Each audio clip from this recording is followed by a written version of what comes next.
Magandang araw mga kaibigan. Bigyan natin ng reaction, opinion ngayon itong post ang balita ngayon. Title: Guanzon nasa Visayas ang bagyo, pero nasa Davao ang ICI. Patutsada niya ito sa ICI kasama na sina Congressman Martin Romualdez and Congressman Sandro Marcos. Bakit hanggang ngayon wala pang nag-i-inspect na ICI sa Leyte at Ilocos Norte?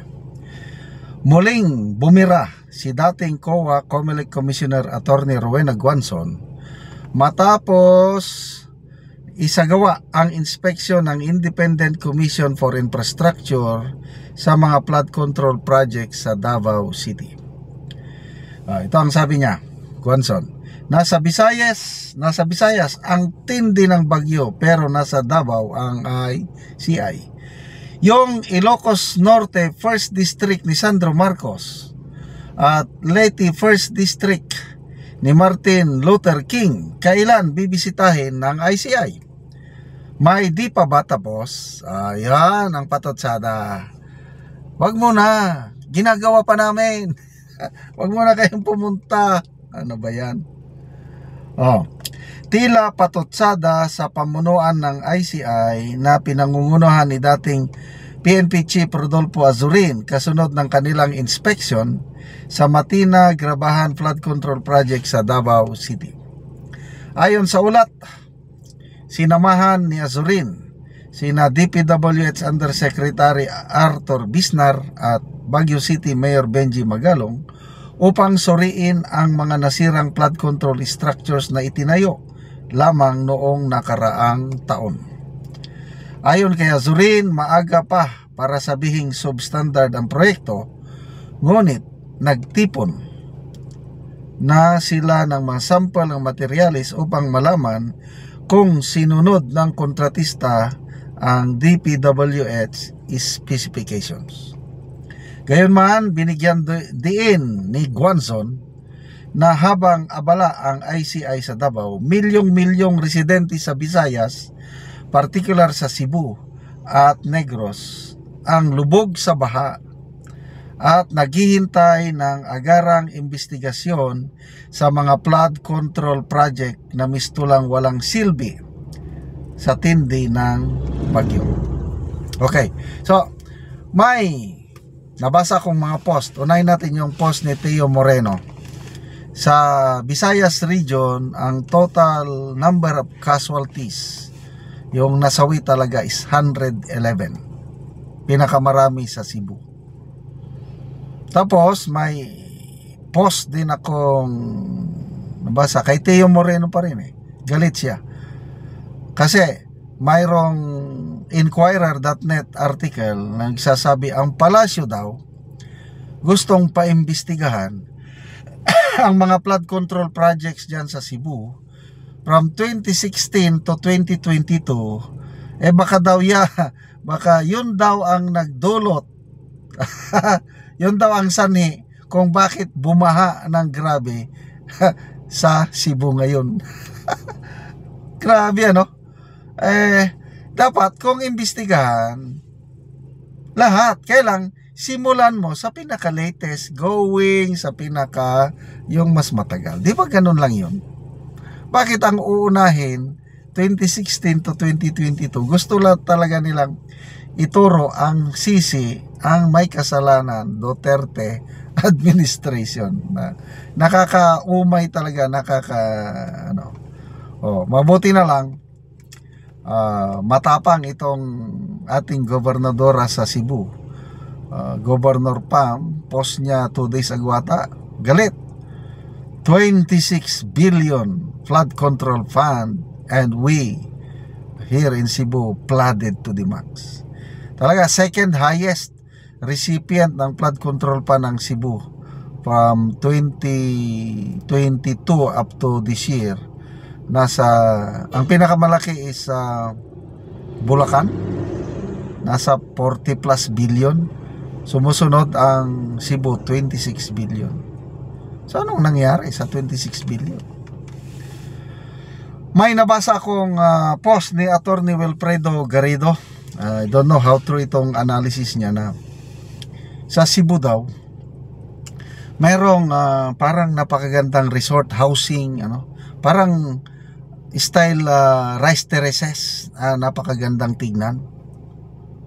So noon daw mayroong mayor na hindi binigyan ng permit, so hindi natuloy. But later on, yung mayor na yon, nang nawala, dumating ang ibang mayor, binigyan ng permit. So ginawa na ngayon yung napakaganda yung talagang rice terraces ang itsura, pababang ganun, napakagandang tanawin. Kaya lang yung pala yung construction, subdivision, maraming puno na naputol, halos nakalbo na yung yung developer, Slater Young, parang ganun nata, Slater Young, nag-promise na magtatanim ng mga puno, walang naitanim na puno. Kaya dati yung mountain slope na yon, yung area na yon, dahil maraming puno, pag ulan nahuhold ng mga puno yung tubig. Ngayon dahil na-develop na subdivision na, bahay mayaman, umulan, puro semento na doon, ang ulan hindi na hold ng kahoy o ng trees, dire-diretso, kaya biglang umapaw ang tubig. Yung napanood ko ng Facebook reel, sabi niya umiiyak, wala silang naisalba kasi yung creek malapit sa kanilang subdivision, biglang tumaas ang tubig na napakabilis. In period of 1 or 2 minutes tumaas na ganoon. Wala silang naisalba na gamit, kaya umiyak. Mga kotse nila, sakyanan nila, wala na doon sa kalsada, nagkapatong-patong na anod. Grabing sakuna. I think ngayong umaga, baka as of the moment, ang presidente nag-preside na ng command conference sa I think Camp Aguinaldo, Office of Civil Defense. Ngayon pa nag-preside ng command conference. Tapos na yun, ano ba itong presidente natin? Kaya sabi ni Attorney Guanzon sa kanyang post, bantayan nyo ang presidente na yan, magkamot na naman sa ulo at sasabihin, bakit tayo nagkaganito? Anyway, talagang bodol to the max ang Pilipino. 31.6 million Pilipinos, kasama na ako. Kala ko like father, like son, but malayo, kabaliktaran. Okay, salamat mga kaibigan sa inyong pagsubaybay sa ating channel. Nakakatulong kayo ng malaki sa tribong Talanding ng Bukidnon dahil ang income natin sa channel na ito is pantulong po sa tribo. Na ngayon, namibigay tayo ng libreng yero at pako para makapagpatayo itong tribo ng mas maayos na tirahan. Panoorin nyo ang video na ito. Mauna ni ang natagaan og yero nga mag-atop na siya karon. Og karon mao na gid ni ang atupan ni kuya ngayang balay.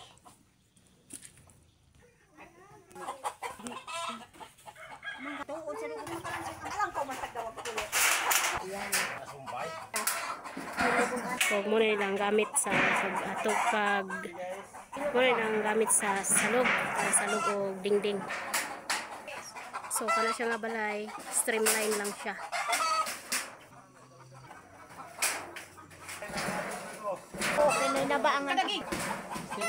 Karon naman nagid si kuya og atop sa iyang balay. Atop lagi na sa among balay. Salamat sa Ginoo. Kog nindot na gid kaayo kay human na gid siya ang kuya og atop sa iyang balay. Og karon kuya og ate unsa imong masulti nga natagaan na mo gyero, plinsen, pako nga nakabalay na gid mo. Salamat sa Ginoo nga natagaan mo sa atop nami maulanan. Salamat sa video ani. Kung wala pa ning tabang, ang sen nga tabang, di pa gid makabalay, di pa gid maka kon among balay. Kay wala man may ipalit. Kay crisis ni karon sa lisod panahon. Wala pa na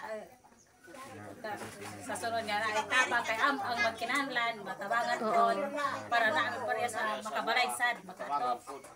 Tabangan naginahanglan og tabang, tabangan pareha sa amo naginahanglan og tabang, tabangan may salamat sa Ginoo nga tagaan gyud karon sin apel ang video nakatan ning video. Yan salamat. Sige, salamat gid kaayo.